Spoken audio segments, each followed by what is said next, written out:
혹시 매년 연말정산 시즌에만 딱 한 번 생각나는 금융상품 있지 않으세요? 네, 바로 연금저축입니다.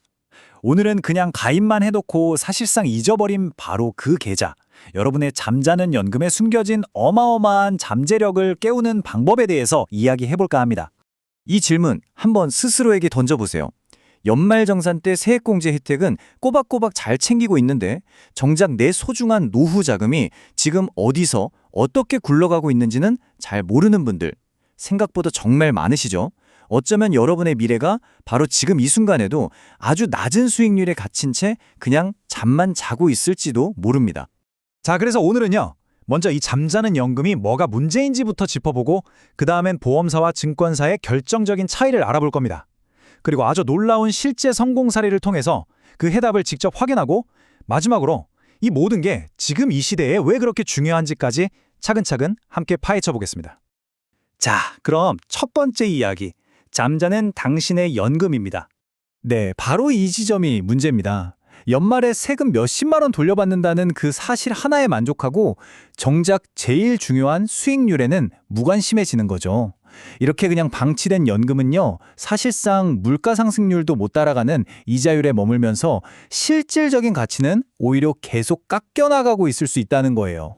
우리가 오늘 다루는 이 연금저축이라는 건요, 나라에서 세금 혜택까지 주면서 제발 노후 준비 좀 하세요 하고 장려하는 아주 착한 제도예요. 국가가 괜히 이런 혜택을 주는 게 아니겠죠? 바로 장기 투자를 통해서 우리 자산이 불어날 기회를 주려는 겁니다. 자, 이제 진짜 중요한 얘기로 들어가 볼게요. 여러분의 연금이 지금 어디에 있느냐, 딱 이 한 가지에 따라서 10년, 20년 뒤의 미래가 완전히 달라질 수 있습니다. 바로 보험사와 증권사, 이 둘의 결정적인 차이를 지금부터 알아보죠. 연금 계좌를 굴리는 방식은 크게 두 가지로 나눌 수 있어요. 뭐랄까, 거북이처럼 아주 느리지만 안정적인 보험사가 있고요. 토끼처럼 단기적으로는 엎치락뒤치락하지만 장기적으로 훨씬 큰 성장을 노리는 증권사가 있습니다. 보험사는 주로 원금을 보장해주니까 마음은 편한데 수익률이 너무 낮고요. 반면에 증권사는 주식시장의 성장에 투자해서 장기적으로 높은 수익을 기대할 수 있죠. 결국 안정과 정체냐, 변동성과 성장이냐, 이 차이입니다.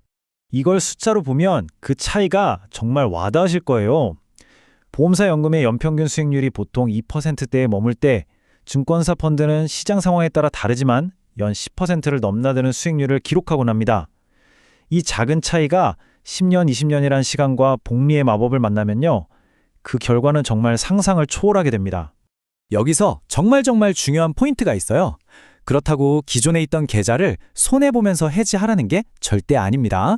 그동안 쌓아온 세금 혜택, 납입 기간 전부 그대로 유지한 채로 계좌만 증권사로 이사를 시키는 거예요. 잠자던 수익률을 깨우는 거죠. 마치 화분의 흙이 나빠졌다고 식물을 버리는 게 아니라 더 좋은 흙이 담긴 새 화분으로 옮겨 심는 것과 똑같습니다. 에이, 설마 그렇게까지 큰 차이가 나겠어? 하고 의심이 드실 수도 있죠. 그래서 이 전략이 얼마나 강력한지 제가 실제 사례를 하나 가져와서 직접 보여드리겠습니다. 자, 여기 한 분이 계셨습니다. 2008년에요. 보험사에 묵혀뒀던 연금저축을 증권사로 그냥 옮겨만 놨어요.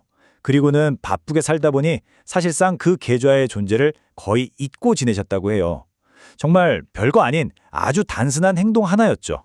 이분이 십수년 동안 꾸준히 납입했던 총 원금이 얼마였냐면 바로 8천만 원이었습니다.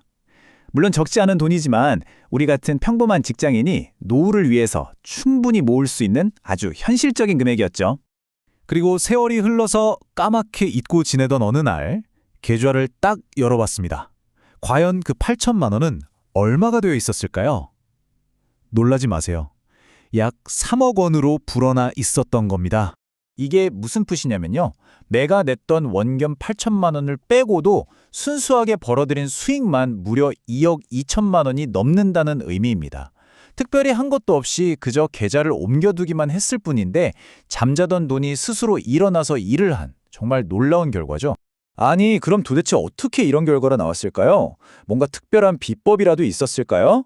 들어보시면 더 놀라실 거예요. 방법은 정말 믿을 수 없을 만큼 간단했습니다. 첫째, 계좌를 증권사로 옮겼고요. 둘째, 대한민국 대표 기업 200개에 골고루 투자하는 코스피 200 지수 펀드를 사뒀고요. 그리고 셋째, 주식시장이 오르든 내리든 전혀 신경 쓰지 않고 그냥 묻어둔 것. 이게 전부였습니다.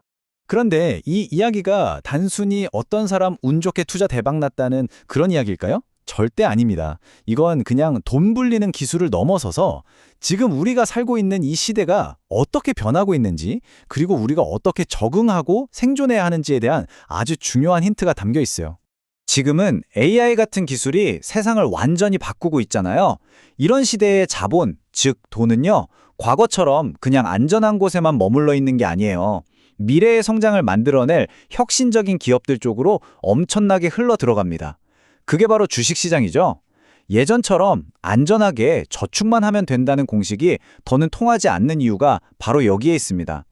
이 비유가 지금 상황을 정말 정확하게 보여주는 것 같아요. 세상은 이미 거대한 변화의 강물 위를 떠가는 배와 같습니다. 이 배에 올라타느냐 아니면 그냥 강둑에 남겨지느냐에 따라서 우리의 부는 완전히 다른 차원으로 갈라져 버릴 겁니다. 표현이 조금 강하게 들릴 수도 있지만 이 흐름을 외면했을 때의 대가는 우리가 생각하는 것보다 훨씬 클 수 있습니다.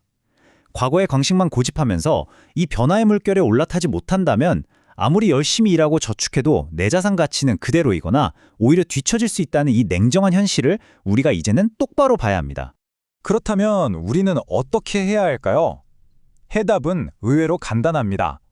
바로 이 새로운 시대의 규칙을 배우고 용기를 내서 행동하는 데 있습니다. 이제는 어느 대학 나왔냐, 어떤 배경을 가졌냐보다 자본시장 같은 이런 새로운 금융 도구를 얼마나 빨리 배우고 잘 활용하는지가 훨씬 더 중요합니다. 변화를 남들보다 먼저 알아채고 거기에 빠르게 적응하는 속도, 그게 바로 내 자산을 지키고 불리는 새로운 경쟁력이 되는 시대인 거죠. 결국 오늘 이야기의 최종 결론은 이것입니다. 연금 계좌를 증권사로 이전하는 건 그 시작점일 뿐이에요. 진짜 해결책은 세상이 어떻게 변하는지 끊임없이 배우고 그걸 두려워하지 않으면서 내 삶에 적극적으로 적용해 나가는 바로 그 태도를 갖는 것입니다. 세상은 이미 변했습니다. 변화라는 이름의 거대한 배는 이미 항구를 떠나고 있습니다. 낡은 부두에 그냥 머물러 계시겠습니까? 아니면 새로운 미래를 향해 가는 그 배에 함께 올라타시겠습니까? 선택은 여러분의 몫입니다.